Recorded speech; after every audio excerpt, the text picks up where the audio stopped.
Busy attacking both of you now for past comments that you made about Donald Trump. JD said, I'm a never Trump guy, never liked him, idiot if you voted for him, and might be America's Hitler.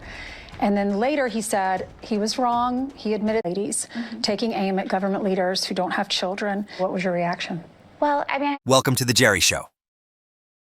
USHA Vance, the spouse of JD Vance, has not appeared overly excited to be on the campaign trail and does not appear to be fond of Donald Trump. In her first significant interview, which she conducted with Fox News, she was forced to choose between defending and criticize JD Vance for his remarks regarding childless cat ladies. She did defend, too.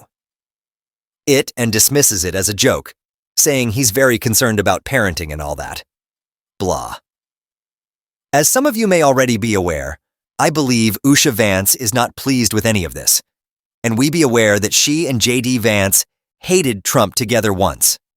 We are in a position to speak with JD Vance and his wife USHA Vance, who hasn't appeared very excited to be on the campaign trail.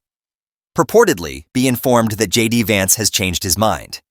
And the current query is, has USHA Vance made a complete 180-degree turnabout from her behavior on the campaign plane, and throughout campaign events, she seemed to be really unhappy.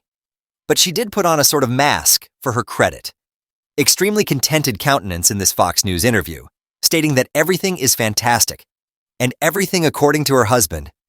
It's amazing. I was now keeping a tight eye on her to see whether she would blink. During the interview, she expressed captive or torture in Morse code with her eyes. My Morse code is not very good.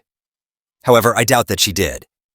However, let's examine a small portion of this, and she is defending here. Women say JD Vance is a childless cat. Ladies taking aim at government leaders who don't have children. What was your reaction? Well, I mean, I took a moment to look and actually see what he had said and try to understand what the context was and all that, which is something that I really wish people would do a little bit more often. The context, folks. It makes it all good. And the reality is, he made a quip in service of making a point that he wanted to make that was substantive, and it had actual meaning. And I just wish sometimes that people would talk about those things and that we would spend a lot less time just sort of going through this three-word phrase or that three-word phrase, because what he was really saying is that it can be really hard to be a parent in this country. And was that what he was saying? And sometimes our policies are designed in a way that make it even harder. And we should be asking ourselves, why is that? You know what's hilarious, though? It's humorous, she remarks. There are instances when the way our policies are written makes it more difficult to be a parent. Republicans are the ones opposed to raising the child tax credit. Republicans are the ones who oppose preschool being funded by taxes. Republicans are the ones opposed to paid family leave. The majority of Republicans oppose parental leave. It's not logical at all. If that were the case, JD Vance ought to have quite different political views. What's amusing about that? What is it about our leadership and the way that they She think seems about to be the world saying that that makes the it so reason hard we have sometimes laws for that parents? aren't all that And that's the fantastic for conversation that I really parents think that we is should- because the laws are made by people who aren't parents. First off, statistically speaking, it is untrue. The second debate is whether or not we should have been compensated for family leave. Did we need to pay for the father's leave? Was preschool something we had to pay for? Ever since the pandemic began to abate, they have been against us paying for anything, even free school lunches. This split is a political split. It's not a division between parents and non-parents. Thus, you decide whether or not she comes across as sincere in this situation. In the end, it's simply opinion. And that's what I still think. I still think that she is unhappy about everything, and that it is unfair that she has now pretend that Trump is fantastic and that her spouse is lucky to be running with him. In this subsequent round of the conversation, she is somewhat questioned regarding her previous critiques of Trump.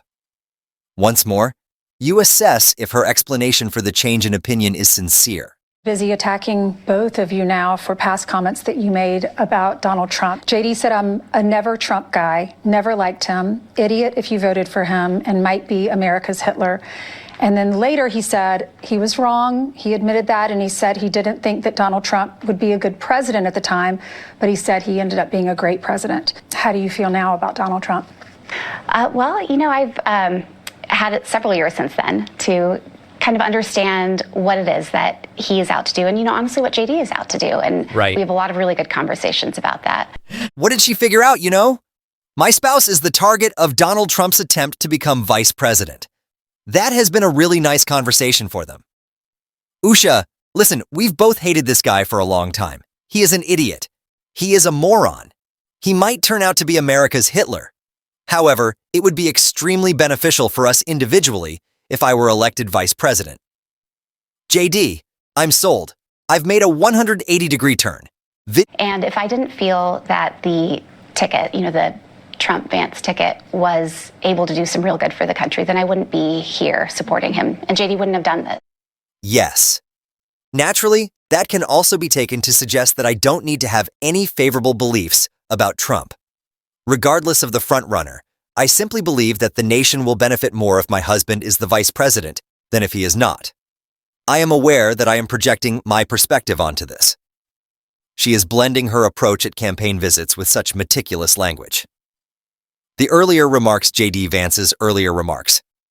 She obviously despises all of this, and the only thing that seems to interest her is that her husband's elevation to vice president puts him within a hair's breadth of becoming the next president of the United States. I would like to speak with you. Has she truly had a change of heart?